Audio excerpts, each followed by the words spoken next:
नमस्कार दोस्तों, उषा की आवाज चैनल में आप सभी का स्वागत है। हमारी आज की कहानी है नादानी। निधि गुस्से में अपने घर से भागकर ट्रेन से जा रही थी क्योंकि उसके दादाजी से उसकी लड़ाई हो गई थी। उसके दादाजी उसको बाहर आने जाने से टोकते रहते थे, बाहर घूमने फिरने में रोक टोक करते थे।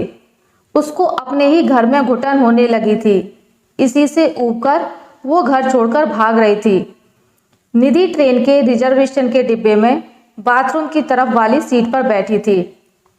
उसके चेहरे से पता चल रहा था कि थोड़ी सी घबराहट है उसके दिल में कि कहीं टीटी ने आकर पकड़ लिया तो।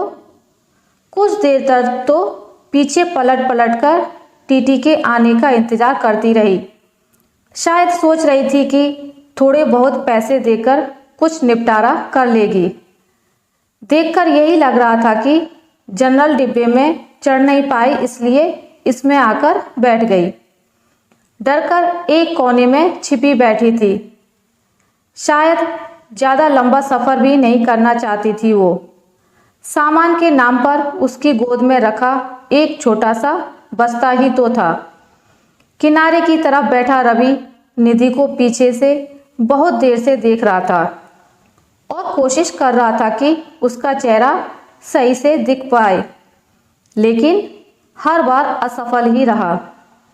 फिर थोड़ी देर बाद निधि खिड़की पर हाथ टिकाकर सो गई और रवि भी वापस से अपनी किताब पढ़ने में लग गया। लगभग 1 घंटे के बाद टीटी आया और उसे हिलाकर उठाया। कहाँ जाना है बेटा? अंकल, बहुत दूर तक दिल्ली जाना है। टिकट है? दिखाओ। नहीं अंकल, जनरल का है, लेकिन मैं वहाँ चढ़ नहीं पाई, इसलिए इसमें बैठ गई।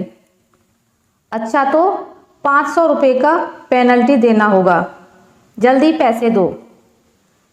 अरे अंकल जी, मेरे पास तो पैसे नहीं हैं। बहुत ढूंढने के बाद ये 200 रुपये ही हैं। ये तो गलत बात है बेटा, पेनल्टी तो भरनी पड़ेगी। निधि बोली, सॉरी अंकल जी, मैं अगले स्टेशन पर जनरल डिब्बे में चली जाऊंगी।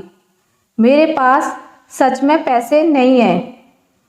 कुछ परेशानी आ गई, इसलिए जल्दबाजी में घर से निकल आई और ज़्यादा पैसे लेना भूल गई। बोलते बोलते निधि रोने लगी। टीटी ने उसे माफ़ कर दिया और 200 रुपये में उसे दिल्ली तक उस डिब्बे में बैठने की परमिशन दे दी। टीटी के जाते ही उसने अपने आंसू पोंछे और इधर उधर देखा कि कहीं कोई उसकी ओर देखकर हंस तो नहीं रहा था।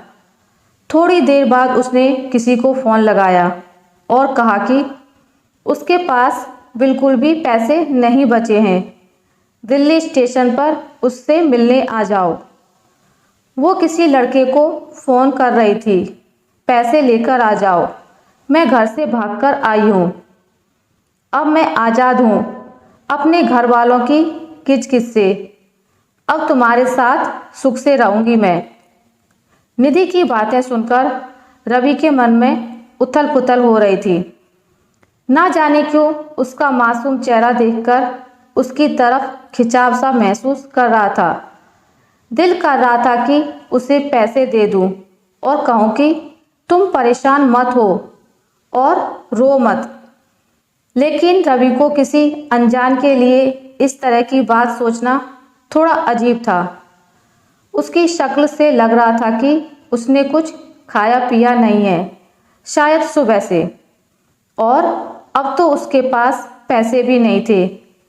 बहुत देर तक उसे इस परेशानी में देखने के बाद रवि ने कुछ उपाय निकाल लिया जिससे उसकी मदद कर सके और फ्लर्ट भी ना कहलाए।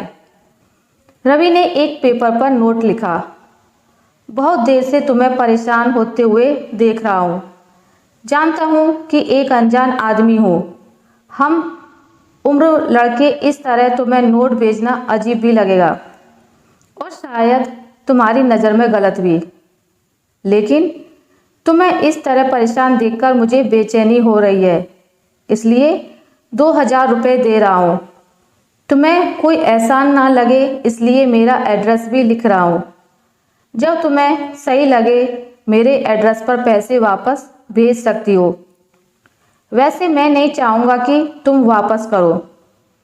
एक चाय वाले के हाथों उसे वो नोट देने को कहा और चाय वाले को मना किया कि उसे ना बताए कि वो नोट किसने भेजा है। नोट मिलते ही निधि ने 2-3 बार पीछे पलटकर देखा कि कोई उसकी तरह देखता हुआ नजर आए तो उसे पता लग जाएगा कि किसने भेजा है।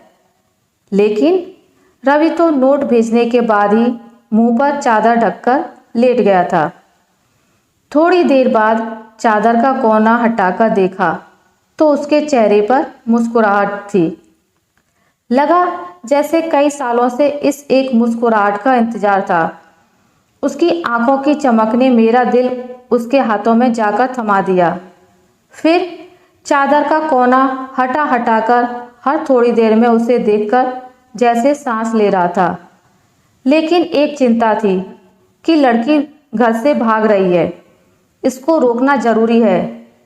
स्टेशन आने पर निधि ट्रेन से उतरी और शायद उस लड़के को ढूंढ रही थी जिसके साथ भागने के लिए आई थी। रवि से रहा नहीं गया। वो भी ट्रेन से उतरकर निधि के पीछे थोड़ी दूरी बनाकर चलने लगा। करीब 2 घंटे लगातार ढूंढने के बाद भी वो लड़का नहीं मिला। निधि अकेले अनजान शहर में स्टेशन पर बैठ रोई जा रही थी। बहुत देर से खुद को रोके हुए रवि से रहा नहीं गया और निधि के पास जाकर बोला, क्यों रो रही हो? मैं काफ़ी देर से ट्रेन में भी आपको देख रहा था। आपको कोई परेशानी है क्या? निधि रोते हुए बोली, मैं घर से भागकर आई हूँ। वहाँ मुझे आज़ादी नहीं है अपने तरीके से जीने की। रवि ने समझाते हुए बोला, आप घर से भागकर किसी लड़के से शादी करने वाली थी ना? निधि, हाँ, लेकिन वो आया ही नहीं। रवि ने बहुत समझाया। निधि को अपनी गलती पर पछतावा हो रहा था और उसने एक छोटा सा नोट अपने हाथ से लिखकर रवि को दिया और कहा कि वो उसको ट्रेन में रख दे। रवि से रहा नहीं गया। तुरंत उस खत को खोला। उस पर लिखा था, धन्यवाद मेरे अनजान हमसफ़र। आपका ये पैसा मैं ज़िंदगी भर नहीं भूलूंगी। और एक धन्यवाद उनको जो अभी स्टेशन पर मिले थे मुझको अपना मानकर समझाने के लिए। आज मैं अपने घर उनकी बेटी बनकर जाऊंगी। रवि उस दिन से निधि को भूल नहीं पा रहा था। उसका मन कह रहा था, निधि जरूर खत भेजेगी। अब तो निधि की वो आंखें और वो मुस्कुराहट जैसे रवि के जीने की वजह बन गए थे। हर रोज पोस्टमैन से पूछता था, शायद किसी दिन उसका कोई खत आ जाए। आज 1 साल बाद एक खत मिला। आपका कर्ज अदा करना चाहती हूँ, लेकिन खत के जरिए नहीं, आपसे मिलकर। नीचे मिलने की जगह का पता लिखा था और आखिर में लिखा था, तुम्हारी अनजान हमसफ़र जो ट्रेन में मिली थी। अक्सर ऐसा देखा गया है कि इस यंग एज में बच्चे ऐसी गलतियां अक्सर कर देते हैं। माँ बाप की रोक टोक उन्हें किसी जेलर की तरह लगने लगती है, लेकिन वह यह भूल जाते हैं कि कोई माँ बाप अपने बच्चों का बुरा नहीं चाहता है। वह अपने जीवन के तजुर्बे से उनको सलाह देते हैं, लेकिन हमारी आज की पीढ़ी इसे एक जेल की तरह से समझती है और वह समझते हैं कि हम पढ़ लिख गए हैं तो हमें उनसे ज़्यादा अनुभव है। लेकिन वह यह भूल जाते हैं कि पढ़ाई और ज़िंदगी का तजुर्बा, जिसमें से ज़िंदगी का तजुर्बा ज़्यादा बड़ा है, जो हमारे माँ बाप के पास होता है। आशा करती हूँ आपको मेरी आज की कहानी अच्छी लगी होगी।